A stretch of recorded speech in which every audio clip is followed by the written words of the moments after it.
அதாவது எனக்கு எதிராக ஒருத்தன் வந்து சாப்பிட்றான், அந்த சாப்பாடு வந்து எனக்கு வந்து அப்படின்னா எதுக்காக அதை அவர் செய்கிறாரு?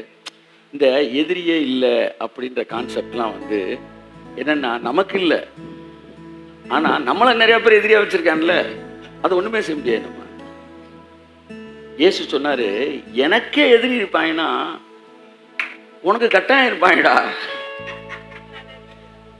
நீங்கள் உங்களுக்கு எதிரியே இல்லைன்னா நீங்கள் பெரிய ஃப்ராடுன்னு அர்த்தம்.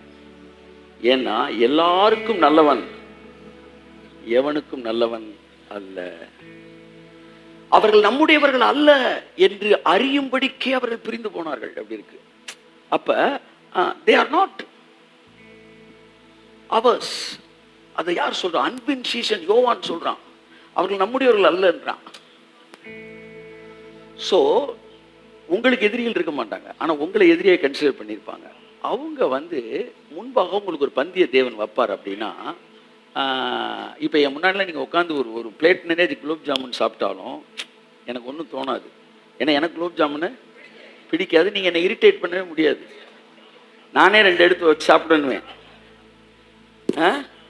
ஆனால் எனக்கு பிடிச்சதை நீ சாப்பிட்டேன்னு வச்சுக்காம நான் கொஞ்சம் இரிட்டேட் ஆயிடுவேன். அதனால கர்த்தர் ஒன்று ஆசீர்வதிக்கிறப்ப எதிரிக்கு முன்னாடி எப்படி ஆசீர்வதிக்கிறாருன்னா, அவனுக்கு பிடிக்காத, அதாவது அவனுக்கு ரொம்ப பிடிச்சனால நீ அனுபவிக்கிறது அவனுக்கு பிடிக்காம இருக்கும் பாரு.